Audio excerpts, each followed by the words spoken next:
Um ensinamento que se proponha a conduzir ao fim da insatisfação deve, como dissemos anteriormente, oferecer uma caracterização fiável da sua origem causal, já que, se lhe queremos pôr um fim, temos de barrar onde ela se inicia, nas suas causas.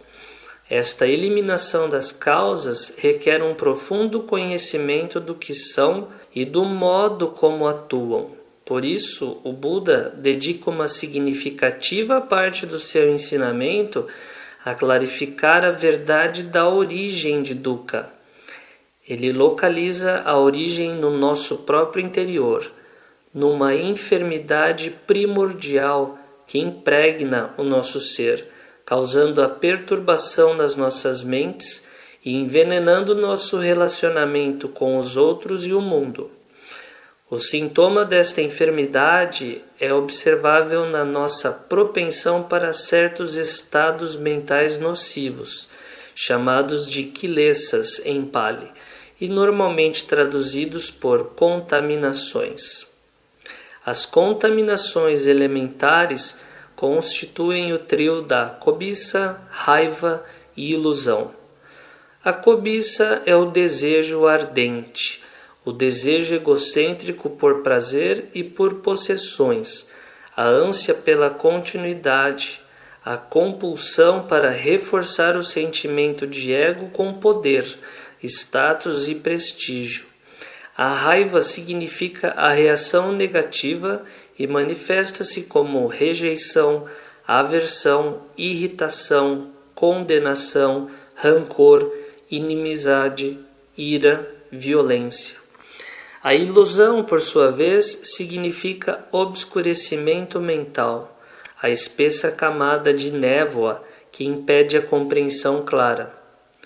Além dessas três raízes, há várias outras contaminações, como vaidade, ciúme, ambição, arrogância e tantas outras.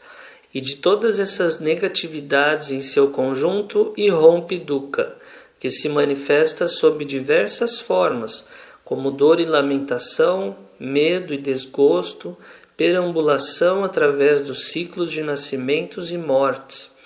Portanto, para conquistar a libertação da insatisfação e do sofrimento, é necessário eliminar as impurezas. Contudo, o trabalho da sua remoção tem de ser conduzido de forma metódica. Não é realizável por um simples ato de vontade, por se desejar que se vão embora. Esse trabalho tem de ser conduzido através da investigação. É necessário descortinar a origem das contaminações, impurezas, e então ver de que forma está ao nosso alcance a remoção do seu suporte. O Buda ensina que há uma impureza que dá origem a todas as outras, uma raiz única que sustenta todas as outras. Esta raiz, diz o Buda, é a ignorância, avidya em Pali. A ignorância não é a mera ausência de conhecimento ou desconhecimento de partes determinadas da informação.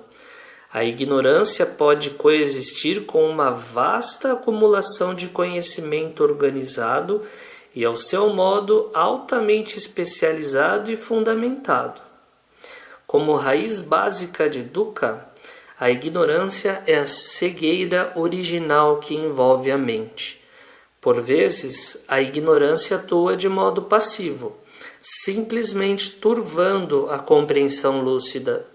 Outras vezes assume um papel ativo, tornando-se a grande desencaminhadora ao gerar uma série de percepções e concepções distorcidas, as quais a mente vê como atributos do mundo pelo fato de não estar consciente de que afinal são suas próprias criações.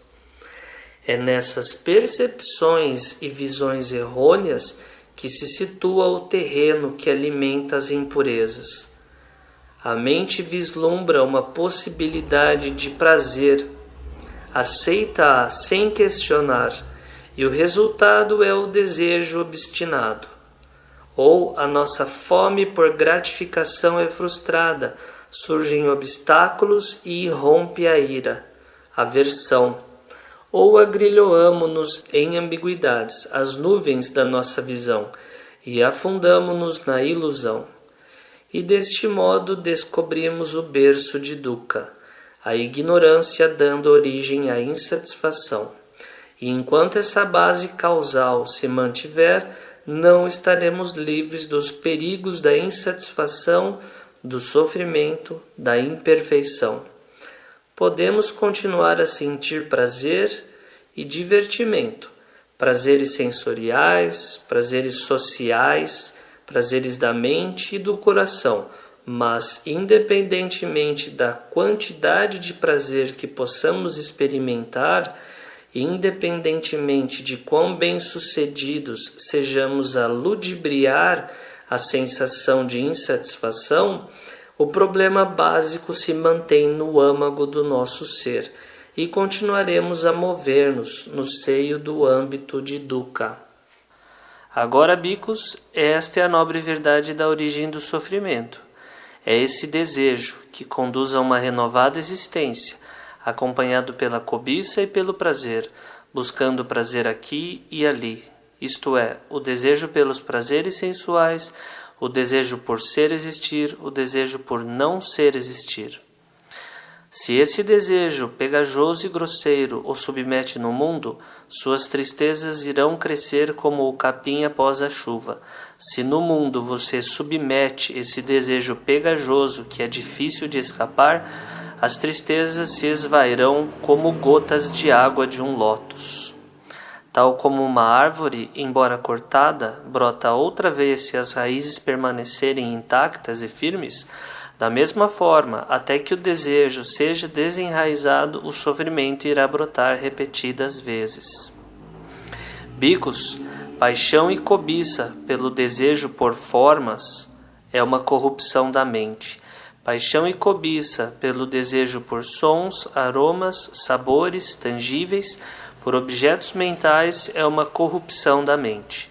Quando um bhikkhu abandonou a corrupção da mente nesses 6 casos, a sua mente se inclina pela renúncia. Uma mente fortificada pela renúncia se torna maleável em relação àquelas coisas que devem ser realizadas através do conhecimento direto.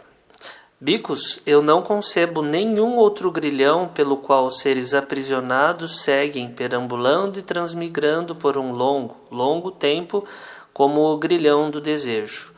Aprisionados pelo grilhão do desejo, os seres seguem perambulando e transmigrando por um longo tempo.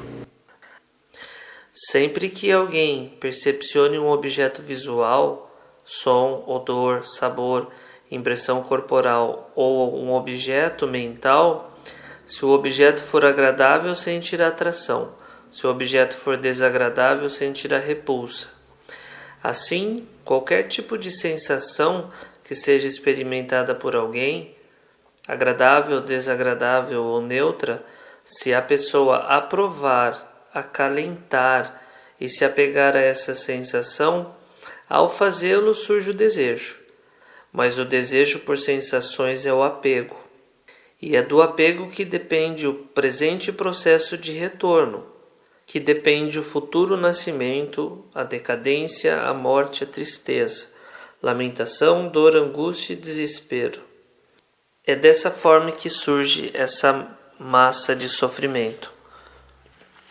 A fórmula da origem independente, da qual só algumas das 12 correspondências foram mencionadas na passagem anterior, pode ser entendida como uma explicação minuciosa da segunda nobre verdade. Nem no ar, nem no meio do oceano, nem escondido nas florestas, em sítio algum se encontra um lugar na terra onde o homem esteja livre dos resultados de suas más ações. É a volição chetana que chamo de karma. Por se ter desejado, age-se com o corpo, fala e a mente. Todos os seres são os responsáveis pelas suas ações, herdeiros das suas ações, As suas ações são o útero de onde brotam. Eles aprisionam-se com as suas ações. As suas ações são o seu refúgio. Quaisquer ações que façam, boas ou más, eles serão os seus herdeiros. E onde quer que surjam os seres na existência, é aí que as suas ações amadurecerão. E onde quer que amadureçam as suas ações, é aí que ganharão os frutos dessas ações, nesta vida e nas futuras. Virá um tempo em que o poderoso oceano secará, desaparecerá e não mais existirá. Virá um tempo em que a poderosa terra será devorada pelo fogo, perecerá. Mas mesmo assim não haverá fim para o sofrimento dos seres, que obstruídos pela ignorância e enganados pelo desejo, se apressam e se precipitam ao longo desse ciclo de renascimentos. O desejo não é, no entanto, a única causa da má ação, nem por conseguinte de todo o sofrimento e miséria, produzidos dessa forma, nesta e na próxima vida. Mas onde quer que haja o desejo, é aí que, na dependência desse desejo, poderá surgir inveja, raiva, ódio e muitos outros males que geram a infelicidade e a miséria. E todos esses impulsos e ações egoístas de afirmação da vida, juntamente com os diversos tipos de misérias gerado agora ou posteriormente, e mesmo todos os 5 agregados que constituem a vida, está tudo basicamente enraizado na cegueira e na ignorância. A segunda nobre verdade também ajuda a explicar as causas das aparentes injustiças na natureza, ensinando que nada no mundo se pode manifestar sem razão ou causa, e que não só as nossas tendências, mas todo o nosso destino, toda a boa e má sorte provém de causas que devemos procurar, em parte nesta vida e em parte em vidas passadas. Essas causas são as atividades de afirmação da vida, produzidas pelo corpo, fala e pela mente. O caráter e o destino de todos os seres é assim determinado por essa tripla ação. O karma, definido com exatidão, manifesta essas volições boas e más, causando o renascer. Assim sendo, a existência, ou melhor, o proceder do retorno, consiste num processo kármico ativo e condicionante, e no seu resultado o processo do renascer. Igualmente, ao considerarmos o karma, não nos devemos esquecer da natureza impessoal da existência.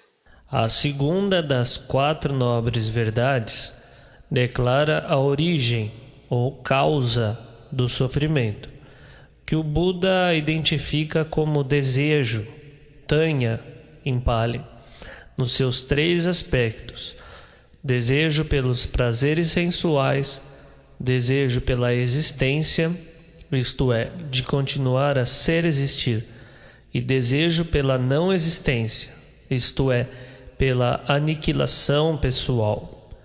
A terceira verdade afirma o oposto da segunda verdade, que com a eliminação do desejo, o sofrimento que se origina deste cessará sem deixar vestígio.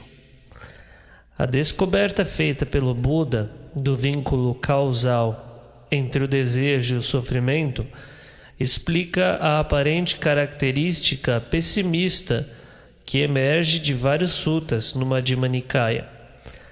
No 13, com a dissertação sobre os perigos dos prazeres sensuais, forma e sensações. No Madhyama Nikaya 10 e 119, com as meditações dos cemitérios. No 22, 54 e 75, com os símiles chocantes para os prazeres sensuais.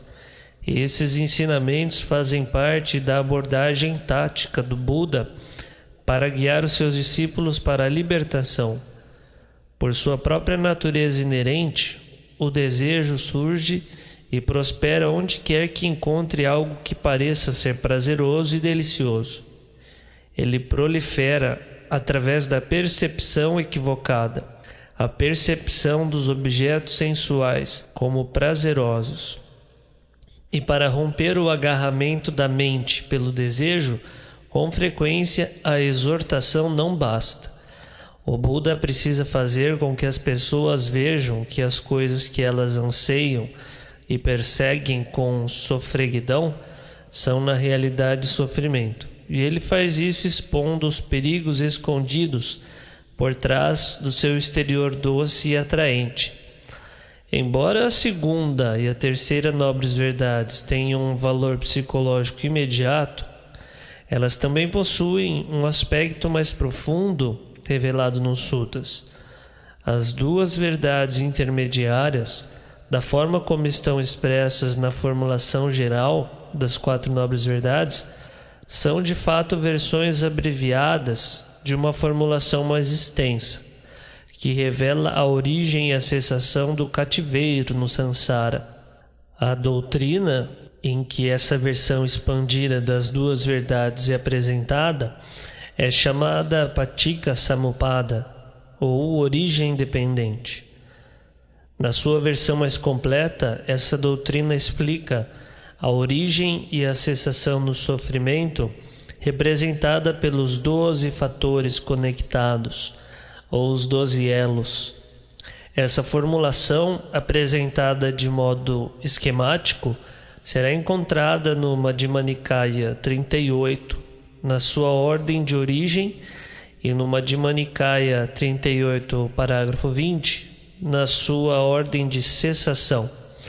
O Majjhima Nikaya 115 inclui ambas as sequências juntas, precedidas por um enunciado do princípio geral da condicionalidade, que suporta a referida doutrina. Uma versão mais elaborada, apresentando uma análise de cada termo da sequência, é apresentada no Majjhima Nikaya 9, que é o Samadhi Sutta, e uma versão exemplificada tomando o curso de uma vida individual no Majjhima Nikaya 38. Versões condensadas também podem ser encontradas especialmente no Majjhima Nikaya 1, no 11 e no 75. O venerável Sariputta repete as palavras do Buda dizendo que aquele que vê a origem independente vê o Dhamma, e aquele que vê o Dhamma vê a origem independente. Majjhima Nikaya 28. De acordo com a interpretação usual, a série de 12 fatores abrange 3 vidas e se divide em fases causais e resultantes. A essência desse processo pode ser explicada resumidamente da seguinte forma: devido à ignorância, a vidya, em Pali, definida como desconhecimento das 4 nobres verdades, um ser engaja em ações volitivas, ou kama, e que podem ser corporais, verbais ou mentais, benéficas ou prejudiciais. Essas ações kármicas são as formações, sankhara, e elas amadurecem nos estados de consciência, vijnana, primeiro como a consciência de renascimento no momento da concepção, e depois como estados de consciência passivos que são o fruto de kama que amadurece ao longo da vida. Junto com a consciência surge a mentalidade e materialidade, Namarupa, o organismo psicofísico que é equipado com a base sextupla, Salayatana, as 5 faculdades dos sentidos e a mente como a faculdade das funções cognitivas mais elevadas. Através das faculdades dos sentidos ocorre o contato, phasa, entre a consciência e os seus objetos. E o contato condiciona as sensações, vedana. Os elos da consciência até as sensações são o produto do kama passado, da fase causal representada pela ignorância e formações. Com o elo seguinte tem início a fase karmicamente ativa da vida presente, com capacidade de produzir uma nova existência no futuro. Condicionado pela sensação, surge o desejo, tanha, sendo esta a segunda nobre verdade. Quando o desejo se intensifica, ele dá origem ao apego, upadana, através do qual o ser novamente se engaja em ações volitivas férteis com o ser existir, bhava. A nova existência começa com o nascimento, que inevitavelmente conduz ao envelhecimento e morte. O ensinamento da origem dependente também mostra como o ciclo de existências pode ser quebrado. Com o surgimento do verdadeiro conhecimento, a completa penetração das quatro nobres verdades, a ignorância é erradicada. Como consequência, a mente não mais se entrega ao desejo e ao apego. As ações perdem o seu potencial de gerar o renascimento, e assim, desprovido do seu combustível, o ciclo chega ao fim. Isso evidencia o objetivo do ensinamento, identificado na terceira nobre verdade, a cessação do sofrimento. O estado que sobrevém depois que a ignorância e o desejo foram desenraizados é chamado de Nibbana ou Nirvana em sânscrito. E nenhum outro conceito nos ensinamentos do Buda provou ser tão refratário à precisão conceitual como este. E de certo modo é de se esperar esse caráter elusivo, visto que Nibbana é descrito precisamente como profundo, difícil de ver e difícil de compreender, que não pode ser alcançado através do mero raciocínio. Madhyama Nikaya 26. No entanto, nesse mesmo trecho, o Buda também diz que Nibbana é para ser experimentado pelos sábios, e nos suttas ele proporciona indicações suficientes quanto à sua natureza para transmitir a ideia de que é algo desejável. O Cânone em Pali oferece evidência suficiente para deixar de lado a opinião de alguns intérpretes que afirmam ser Nibbana a completa aniquilação. Mesmo as ideias mais sofisticadas, que diz que Nibbana é simplesmente a destruição das impurezas mentais e a extinção da existência, não se mantém depois de um exame minucioso.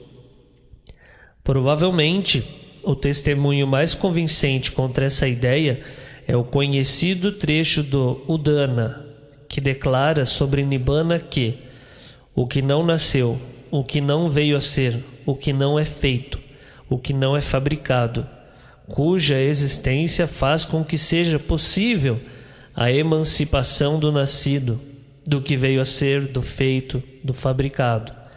Udana 8.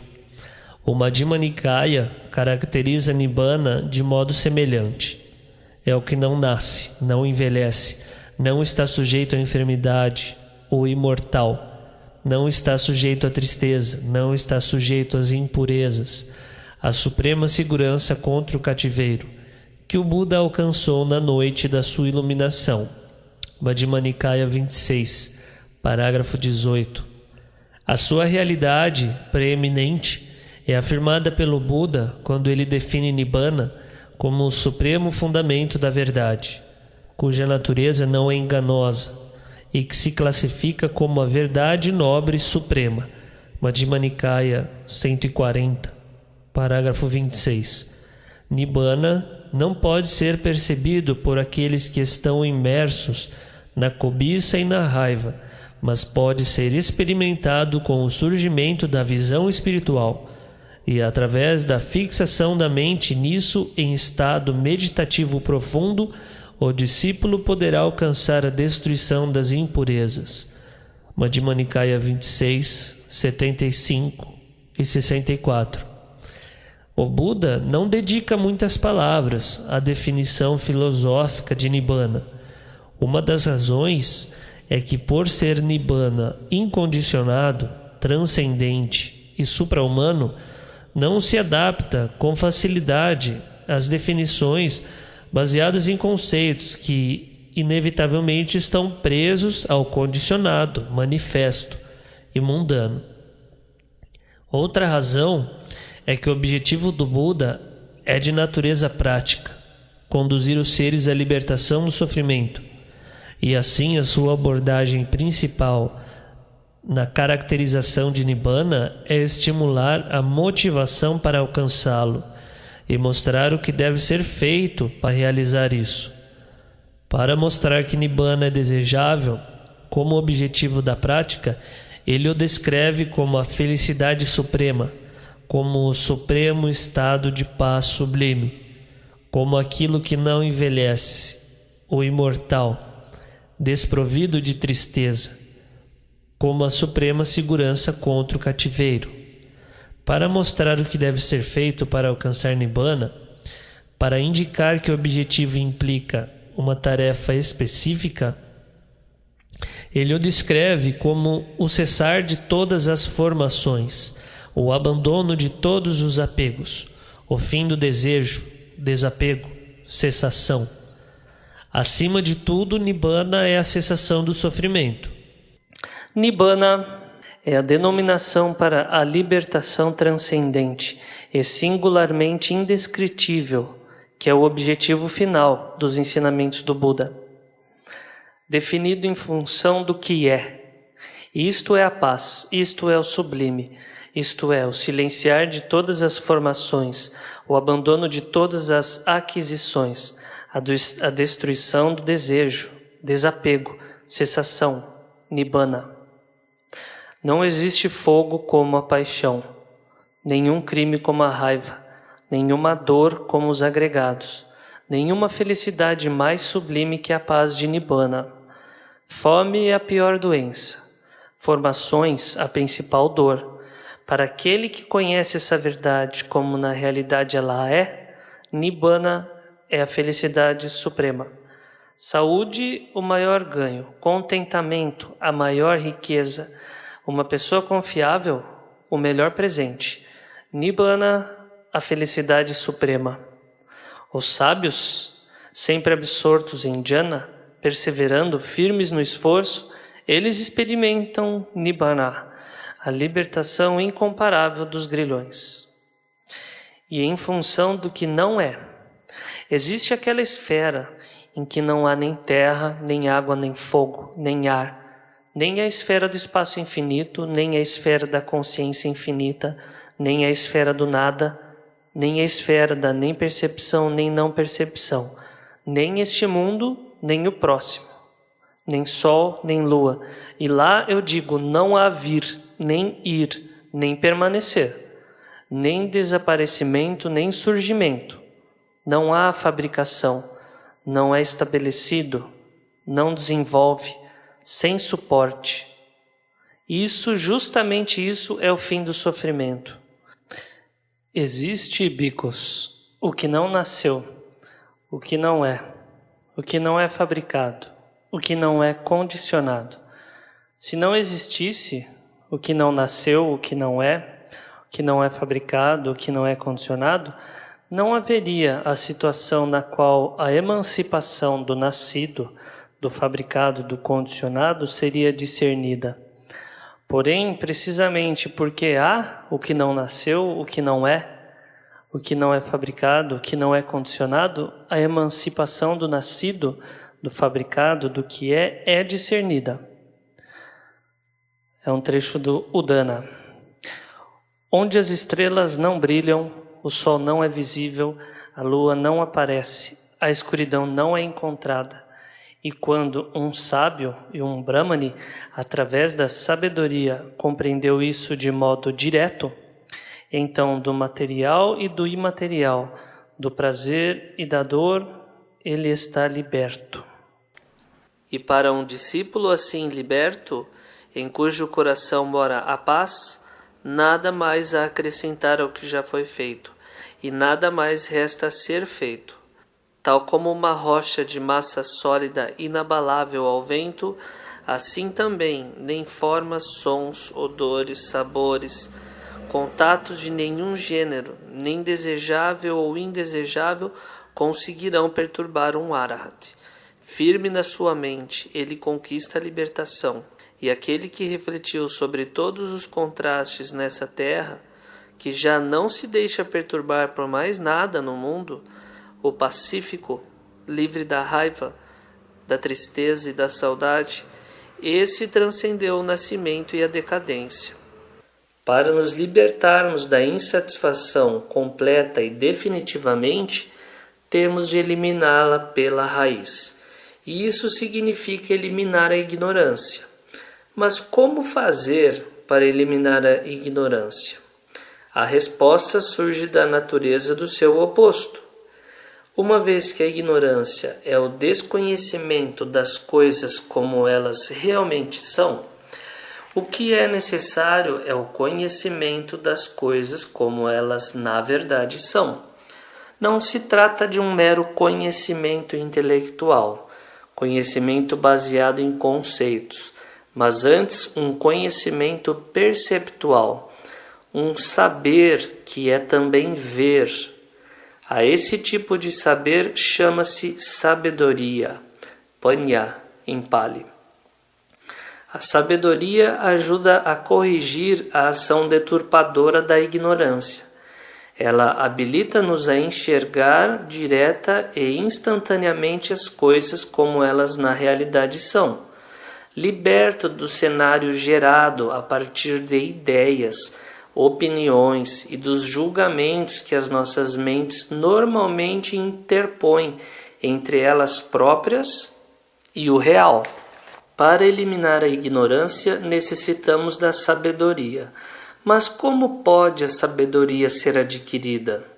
Sendo inquestionavelmente o conhecimento da natureza última das coisas, a sabedoria não pode ser ganha por mera aprendizagem, pela associação e acumulação de uma bateria de fatos. Porém, diz o Buda, a sabedoria pode ser cultivada. Ela acontece a partir de um conjunto de condições. Condições essas que temos o poder de desenvolver.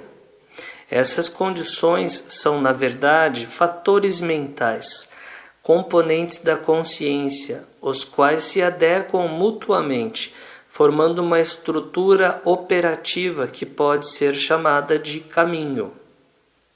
Um rumo para um movimento conducente a um objetivo. O objetivo aqui é o fim do sofrimento, e o caminho que a ele conduz é o nobre caminho com os seus 8 fatores: entendimento correto, pensamento correto, linguagem correta, ação correta, modo de vida correto, esforço correto, atenção plena correta e concentração correta. O Buda chama o caminho do meio a este caminho. É o caminho do meio porque evita os 2 extremos, 2 tentativas errôneas de alcançar a libertação. Um extremo é a entrega aos prazeres e o outro a mortificação. O erro é tomar o corpo como causa da não libertação, quando a real origem do problema se situa na mente. É o caminho do meio porque apenas pela equanimidade é possível estar em condições de ver a verdade. É o caminho entre a atração e a aversão aos objetos mentais e materiais.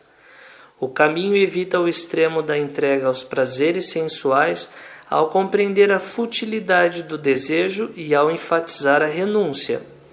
O desejo, longe de ser berço para a felicidade, é antes verdadeiro e frequentemente insuspeitado berço para o sofrimento que se torna necessário eliminar como requisito da libertação. Por outro lado, a verdadeira renúncia não tem nada a ver com a tortura do corpo. Consiste do treino mental, e por isso o corpo tende a estar em boa forma para poder ser um vigoroso suporte para o trabalho interior. É este o caminho do meio, o caminho sublime que faz florescer a visão, o entendimento, que conduz à paz, ao conhecimento, à iluminação, a Nibbana. A expressão figurativa caminho ou via tem sido por vezes mal compreendida, como se os fatores singulares desse caminho tivessem de ser praticados pela ordem referida, um após o outro. Neste caso, o entendimento correto, a completa penetração da verdade, teria que ser realizada primeiro, ainda antes de se poder pensar em desenvolver o pensamento correto, ou de praticar a virtude, etc. Mas na realidade, os 3 fatores que constituem a seção da moralidade, sila, que seria linguagem correta, ação correta e modo de vida correto, têm de ser aperfeiçoados primeiro. Depois disso, deve-se dar atenção ao treino sistemático da mente, praticando os 3 fatores que constituem a seção da concentração, que é o esforço correto, atenção plena correta e concentração correta. Só então, depois dessa preparação, é que a mente e o caráter do ser humano permitirão alcançar a perfeição nos 2 primeiros fatores, que constituem a seção da sabedoria, entendimento correto e pensamento correto. No entanto, logo de início, é indispensável um mínimo de entendimento correto, fundamental para a compreensão do sofrimento, para oferecer razões convincentes e incentivo na direção de uma prática diligente no caminho. Algum entendimento correto é também indispensável para ajudar os outros fatores do caminho, de modo a cumprir inteligente e eficazmente as suas funções na tarefa comum para a libertação. Por essa razão, e para enfatizar a importância desse fator, foi dado ao entendimento correto o primeiro lugar no nobre caminho óctuplo. Esse entendimento inicial do Dhamma, no entanto, tem de ser desenvolvido gradualmente com a ajuda dos outros fatores do caminho, até se atingir finalmente aquela elevada lucidez introspectiva ou uma visão correta, vipassana, que é a condição imediata para entrar nos 4 caminhos supramundanos e alcançar Nibbana. O entendimento correto é assim o princípio, o meio e o culminar do nobre caminho óctuplo. Livre